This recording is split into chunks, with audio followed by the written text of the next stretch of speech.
열왕기상 22장 41절로부터 53절까지 말씀 중심으로 여호와 앞에서라는 제목과 함께 하나님 말씀 나누겠습니다. 오늘은 남유다의 왕 여호사밧 왕에 대하여 성경은 조명하고 있습니다.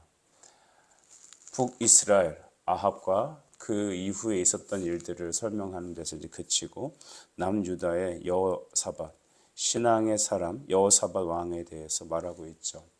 그동안 아합에 대한 이야기를 들으며 참 우리가 반면 교사를 삼아야 될 부분들이 많았는데 오늘 여호사밧은 하나님의 말씀을 따라가려는 그 믿음의 사람의 말을 듣게 되니 참 마음이 기쁩니다. 우리 주변에 또한 우리 시대에 이와 같이 하나님을 따라가는 그런 믿음의 사람들이 가득하길 바랍니다. 뉴스를 틀면 매일 안 좋은 소식이 가득하죠. 뉴스를 틀어서 거기서 선행의 이야기들 또 하나님을 위해서 살아갔던 사람들 그런 믿음의 열매들이 드러나면 얼마나 좋겠습니까만 왠지 신문과 뉴스는 온갖 나쁜 것과 우리의 눈살을 찌푸러뜨리는 이 땅에 소망이 없다는 소식으로만 가득 차는 것 같습니다. 여호사밧 그는 35세에 남유다 왕으로 등극했습니다. 그래서 25년간 통치했다라고 기록하죠. 그가 그렇게 하나님 보시기에 옳은 대로 행하였다라는 평가를 받은 것은 바로 하나님의 시각에 있었습니다. 그의 아버지는 아사 왕으로 매우 악한 왕으로 기록됩니다. 하나님을 거역하고 하나님을 믿지 않는 그 불신자 왕이었습니다. 어떻게 근데 그 아버지 그 아들이라고 했는데 믿음의 부분에서 정말 다른 것 같습니다. 저는 이런 신앙을 보면서 아버지의 신앙이 자식의 사랑도 아니고 또 자식의 신앙이 또 아버지를 따라가는 것도 아닌 성경을 보면서 참 믿음은 하나님의 선물이구나라는 것을 부인할 수 없습니다. 특별히 여호사밧은 하나님 보시기에 옳은 대로 행했다. 다윗의 길로 행했다는 것처럼 우리는 성경을 보게 됩니다. 하나님 보시기에 옳았다. 물론 여호사밧도 실수가 있고 여호사밧도 죄인이었습니다. 근데 하나님은 그가 보시기에 여호사밧은 옳은 길로 행했다고 합니다. 정확히 얘기하자면 하나님께서 그를 사랑하셔서 옳은 길로 걷도록 인도하신 것입니다. 만물보다 타락한 것은 사람의 마음입니다. 누가 하나님 앞에 선한 자가 있으며 우리의 결정과 결심대로 주님을 따를 사람이 어디 있습니까? 그런데 여호사밧은 평생 하나님을 떠나지 않고 하나님을 기뻐하시는 하나님의 눈에 합당한 그런 길을 걸어가게 됩니다. 여러분 오늘 우리가 이런 은혜를 누리길 바랍니다. 하나님의 택하심의 원인은 어디에 있을까요? 그가 그를 사랑하시는 데 있습니다. 로마서 9장 13절 말씀은 기록된 바 내가 야곱은 사랑하고 에서는 미워하였다 하심과 같으니라 했습니다.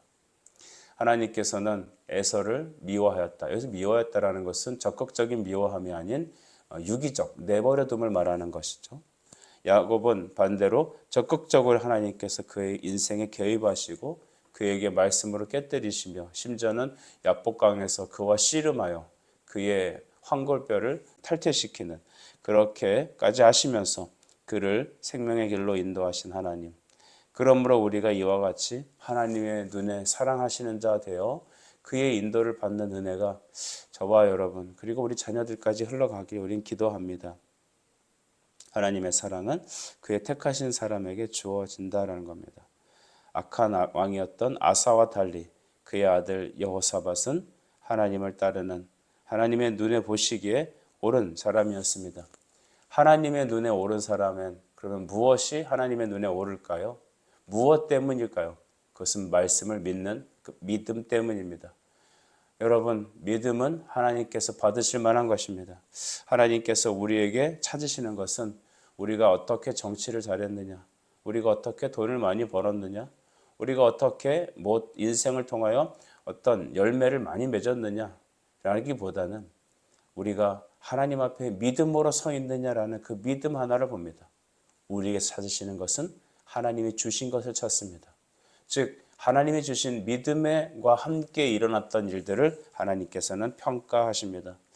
여러분이 믿음으로 모든 일을 감내하고 감당하시는 은혜가 있길 간절히 바랍니다. 이제 여호사밧은 그의 평생에 종교개혁도 주도하고 하나님을 예배했습니다. 그런데 그가 한 가지 안 한 것이 있는데 그것은 바로 산당을 제거하지 않았던 것인데 43절 보니까 여호사밧이 그의 아버지 아사의 모든 길로 행하여 돌이키지 아니하고 여호와 앞에서 정직히 행하였으나 산당은 폐하지 아니하였으므로 백성이 아직도 산당에서 제사를 드리며 분향하였더라. 여러분, 남유다는 성전이 있었습니다. 솔로몬 시대에 하나님께서 허락하신 그 성전이 있었죠. 성전 안에는 지성소가 있었고 그 지성소에는 바로 하나님의 말씀의 법궤가 있었습니다. 그 말씀의 법궤 위에 시은소가 있어서 그곳에 피를 붓게 하셨고 대속죄가 일어났고 그 법궤를 향하여 지성소를 향하여 기도하며 예배하도록 하나님 하셨고 그 법궤를 통하여서 여러분 하나님은 이스라엘과 함께 하셨습니다. 그 holy place, 그 거룩한 임재 장소를 통하여서만 하나님께 예배를 드리게 하셨죠. 오늘날 이것을 교회로 해석하면 안 됩니다. 교회는 여러분 예배당입니다. 그렇다면 오늘날에 우리에게 있는 이 holy place, 거룩한 장소는 어딜까요? 하나님이 우리와 만나는 그것은 어딜까요? 성령이 임하시는 바로 우리 내면이 됩니다. 그러므로 사람이 곧 하나님의 성전이죠. 고린도전서 3장 16절 말씀을 보시면 우리는 하나님의 성전이라고 성경은 말합니다. 즉 예수 믿고 이제는 그리스도의 대속의 사역이 다 완성되고 십자가와 부속과 부활이 성취된 이때에 우리 예수를 믿는 우리에게는 하나님의 성령이 우리 안에 거주하셔서 우리가 믿음으로 주께 구하면 우리 안에 하나님의 영은 임재하시고 충만해 하십니다. 그러나 아직 대속의 역사가 일어나지 않은 구약의 시대에는 그들은 바로 성전 예배를 드려야 됐던 것이죠. 그런데 그 성전이 아닌 산당에서 예배를 드리는 사람들이 많았고 또 여러분 여호사밧은 그 산당만은 또 없애지 않았습니다. 여러 가지로 비추어 얘기할 수도 있겠습니다. 길을 한번 내는 것, 새로운 길을 내는 것은 좀처럼 쉽지는 않습니다. 그러나 한번 물꼬가 트인, 한번 길이 열린 그 길을 다시 새롭게 뜯어서 고친다는 것은 정말 불가능할 정도로 굉장히 어려운 것이죠. 그래서 어쩌면 이 땅에는 계속적으로 하나님의 교회가 새롭게 개척되어야 될 이유가 그것입니다. 처음에 성령으로 시작한 하나님의 교회들이 점점 제도화되고 매너리즘에 빠지고 고인물이 되다 보니까 그들만의 길, 그들만의 문화가 형성됩니다. 그것이 말씀 중심으로, 그리스도 중심으로, 성령 중심으로 세워진 교회라면 얼마나 좋을까요? 여러분, 하나님의 교회는 날마다 개혁되어야 합니다. 개혁이라고 해서 머리 띠두르고 으쌰으쌰 이렇게 반대 운동하자는 것이 아니죠. 날마다 하나님 말씀에 돌아가야 된다는 겁니다. 우리가 정말 하나님 말씀대로 가고 있나? 항상 튜닝되어야 됩니다. 악기만 튜닝하는 게 아니라 교회도 튜닝되고 개인도 튜닝되어야 합니다. 그러나 이 땅을 살아가는 사람들은 한번 굳어진 그것을 좀처럼 바꾸려 하지 않는 그런 답답한 마음들이 있습니다. 산당, 그것은 바로 우상 숭배를 해드렸던 당시 가나안 문화의 어떤 현장이었습니다. 그곳에 그냥 그들은 제사를 드리며 분향도 했던 것입니다. 그냥 현재 문화 위에 기독교적인 색채를 더하여서 그냥 예배를 드려버린 것이죠. 우리 한국에도 그런 일들이 많습니다. 초창기 제사를 지내는 문화였던 것들, 또 그 다음에 우리가 기존적으로 생각하던 우리 조상들부터 생각해오던 유교적인 것, 토테미즘적인 것들, 우리 생각적인 것들, 대한민국이 문화라는 현실 속에 살면서 있는 이 기독교가 현실화된 그런 내용들, 그런 것들이 어쩌면 산당 예배라고 말할 수도 있겠습니다. 민수기 33장 25절에선 하나님께서 가나안에 정복했을 때 그들이 해야 될 일들에 대하여 다음과 같이 얘기해 주십니다. 그 땅의 원주민을 너희 앞에서 다 몰아내고 그 새긴 석상과 부어 만들 우상을 다 깨뜨리고 이르며 산당을 다 헐고 라고 했습니다. 산당은 우상을 섬기던 귀신의 집합소였습니다. 그것을 그냥 청소하고 예배 드리면 되느냐? 그것은 아니었죠. 여러분, 새 술은 새 부대에 담겨져야 합니다. 세상의 방식으로 세상 사람들에게 익숙한 그것으로 기독교적으로 바꾸기만 하면 되는 게 아닙니다. 여러분, 천지신명께 빌던 손이 그냥 예수라는 이름으로 바뀌어서 그대로 빈다고 생각해 보십시오. 그 기도는, 그 예배는 합당하지 않을 것입니다. 요한복음 4장 24절 말씀, 하나님은 영이시니 예배하는 자가 영과 진리로 예배할지니라고 하셨습니다. 하나님은 성전이라고 말하는 그곳에서 예배하게 하셨습니다. 성전, 곧 예수 그리스도 이름으로 예배할 것이며 예수 그리스도 말씀에 기록된 그대로 예배하라는 것이죠. 그래서 로키케아트레이아라고 해서 로마서 12장 1절 너희는 너희 자신을 산 제물로 하나님께 드리라. 즉 말씀을 따른 예배, 말씀의 제정에 의한 합당한 예배를 하나님께 드려야 됐다는 것이죠. 그런데 오늘 왕은 하나님의 말씀에 따라 살아가는 이 순전한 여호사밧은 그 산당만큼은 허물지 못했다고 합니다. 여러분 모두 다 잘하겠습니까? 그러나 여러분 당시 어떤 문화가 있었는지 어떤 상황이었는지 디테일하게 설명하지는 않지만 그러나 중요한 것은 여러분 오늘 우리는 우리 안에 있는 산당을 날마다 깨뜨려야 합니다. 반대하는 사람들이 있을 겁니다. 왜냐하면 아무리 교회 안에서도 여러분 말씀이 바르고 이대로 해야 된다는 것을 알면서도 사람들은 익숙한 것을 떠나지 않기 때문이죠. 우리 교회는 시작하는 교회입니다. 시작하는 교회의 가장 아름다운 것은 길을 새로 놓는다는 것이죠. 사람은 익숙한 거 좋아합니다. 또 여러분 어떤 안정적인 것들을 추구합니다. 안정적인 것, 익숙한 것들. 그러나 그것이 과연 하나님께서 기뻐하는 일들인 것인지는 사뭇 다른 것이죠. 우리는 그래서 날마다 개혁된 교회가 되어야 되고 개혁된 교회는 날마다 개혁되어져야 합니다. 여호사밧이 했던 일 46절 보면 그가 그의 아버지 아사 시대에 남아있던 남색하는 자들을 그 땅에서 쫓아냈다라고 합니다. 이것은 이제 성전에서, 그러니까 우상의 성전에서 바알과 아세라와 같은 우상 성전에서 있었던 남자 창기들, 즉 그 신전에서 예배드리던 남자 창기들을 말합니다. 그러니까 동성연애를 했다라는 것을 우리가 알게 되죠. 성적 타락의 가장 급한 왕은 동성연애입니다. 소돔과 고모라가 멸망했던 그곳에는 수많은 동성연애 현장을 보게 됩니다. 왜냐하면 하나님의 말씀을 거역하는 게 인간에겐 그렇게 달콤하기 때문이죠. 현대 여러분 우리가 이 마약의 문제 때문에 굉장히 골머리를 앓습니다. 저는 이런 일 자녀들에게 우리가 이렇게 말하지 않았으면 좋겠습니다. 야, 친구 조심해라. 혹시 누가 마약 주는지 잘 보고 아무거나 집어먹지 말거라. 우리 마약하러 가자 하면은 안 된다 말해라. 여러분 학교 가는 애한테 혹은 대학생들에게 야, 너 마약 조심해라. 이렇게 말하는 대한민국의 상황이 닥친다면 우리 너무 고통스러울 것 같습니다. 여러분 이와 같이 당시 사회는 극도의 심각한 문화였습니다. 왜 여러분 우리 한국도 보면 이제는 동성연애가 점점점 이제 뿌리를 내리고 근간을 이루어서 이제 교회의 존립을 위협하고 있지 않습니까? 이것을 법제화하여서 하나님의 교회를 망가뜨리려고 하지 않습니까? 로마서 1장 27절 말씀을 보면 그와 같이 남자들도 순리대로 여자 쓰기를 버리고 서로를 향하여 음욕이 부릴 듯하매라고 했습니다. 하나님께서 정해주신 방법이 아니라 바로 남자가 남자를, 여자가 여자를 향하여 끝까지 정욕의 끝판왕을 이르게 하면서 그들 이스라엘 사회는 무너졌던 것이죠. 어떤 분은 이런 얘기도 합니다.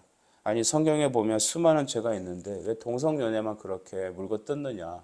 여러분 그분은 하나만 알지 둘은 모르는 것이죠. 이 동성연애는 여러분 이 남창은 바로 우상숭배와 연결되어 있는 겁니다. 또 이것은 타락을 통하여 가정을 무너뜨리는 것이죠. 여러분 하나님의 가정은 교회의 근간입니다. 가정을 무너뜨리는 것. 결국 그래서 자녀의 문제와 또한 이 정상적인 부부 생활을 불가능하게 하기 때문에 그들은 여러분 자녀를 두지도 않을 겁니다. 우리 한국이 점점 저출산으로 인하여서 앞으로의 미래가 극도로 불안합니다. 앞으로 몇십 년 후에 한국이 과연 남아있을까라는 질문을 던지기도 합니다. 오늘 우리 안에 있는 남색자들, 우상숭배자들 이것들을 몰아내야 되겠습니다. 하나님의 말씀이 하나님의 교회가 세워지기 위해서는 그것을 방해되는 근간의 죄들이 끊어져야 합니다. 49절을 보니까 이제는 또한 이 여호사밧이 북이스라엘 왕이었던 아하시아와 교제를 하지 않았던 것을 보게 되죠. 이것에 대해서는 49절에 나와 있습니다. 아합의 아들 아하시아가 여호사밧에게 이르되 내 종으로 당신의 종과 함께 배에 가게 하라 하니 여호사밧이 허락하지 아니하였다라고 했습니다. 여호사밧, 즉 남유다 여호사밧 왕이 에시온게벨 거기에 이제 배를 만들어서 금을 구하려고 보내려고 했다고 합니다. 근데 그 배가 파선하여서 이제 목적으로 했던 금을 구하지 못하게 되었죠. 이 모습을 보고 북이스라엘 아합의 아들 아하시아가 여호사밧에게 이렇게 말합니다.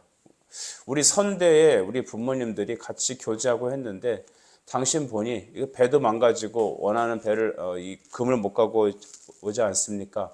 내가 배를 같이 띄워줄 테니까 우리 같이 당신의 종과 우리 종이 함께 어울리면서 그 금을 같이 가지러 갑시다라고 했습니다.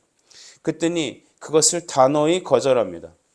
이것은 왕으로서의 정말 잘못된 정책이죠. 외교 정책에서 실패한 것입니다. 여러분, 정치의 원리가 무엇입니까?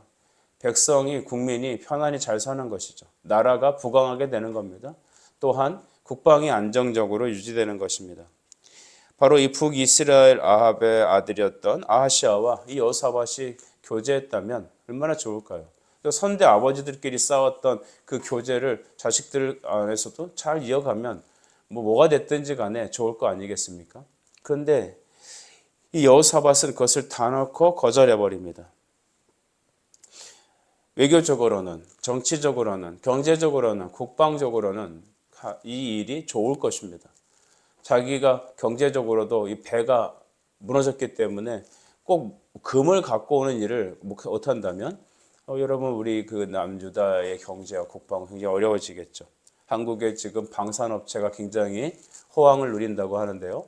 그것은 바로 세계가 군비 확장을 위해서 이렇게 혈안이 되어 있는 이때에 우리 대한민국이 그때 물길을 잘 탄 거 아닐까요? 이와 같이 여호사밧도 당시 시대 상황에 맞춰서 금을 구하러 같이 여러분 북이스라엘과 공조를 해야 됐을 것입니다. 하지만 단 하나 신앙적인 문제로 단호히 거절합니다.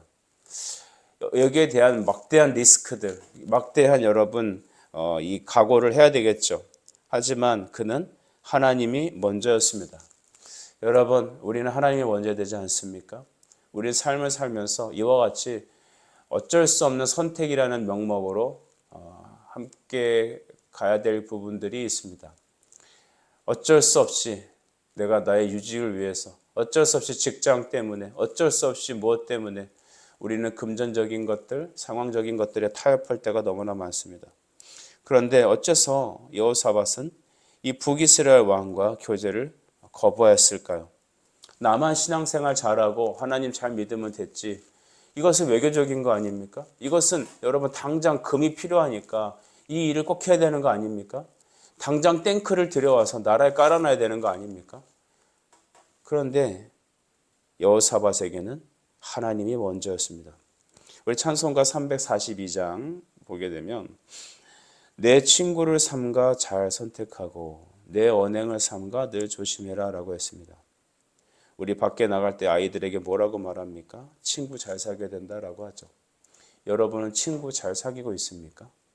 여러분의 이용하고 있는 그 환경은 과연 하나님을 섬기기에 합당한 그런 환경입니까? 우리는 주변에서 내 친구들이 혹은 주변의 내 환경이 나를 끌어당기면 어쩔 수 없이 나는 거기에 끌려가야 된다라고 말을 합니다. 어쩔 수 없지 않냐고. 나는 이게 익숙해서 나는 그 스스로 이렇게 못한다고. 여러분, 단호하게 끊으셔야 됩니다. 그래서 그가 만약에 여호사밧이 아하스와 같이 아하시아와 함께 교제했다면 그는 그의 신앙이 평생 하나님을 순전하게 여기지 못했을 겁니다. 순전하게 예배하고 순전히 하나님을 따르기 어려웠을 것입니다. 솔로몬을 보면 처음에 그의 정치와 그의 행동들은 왕궁을 건축하고 성전을 건축하며 하나님 중심의 모습으로 걸어갔습니다. 하지만 그가 이후에 믿지 않는 바로의 공주를 아내로 삼으면서부터 수많은 주변에 있는 여자들과 같이 결혼하고 그들의 이방신을 들여오면서 결국 그의 아내들이 그의 마음을 돌려놓았다라고 성경은 말하죠.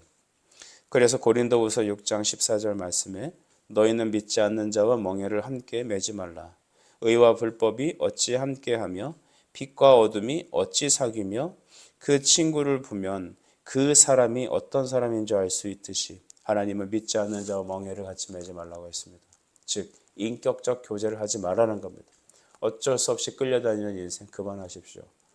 주는 영이시니 주의 영이 거하는 곳엔 하나님의 임재가 있습니다. 자유가 있습니다.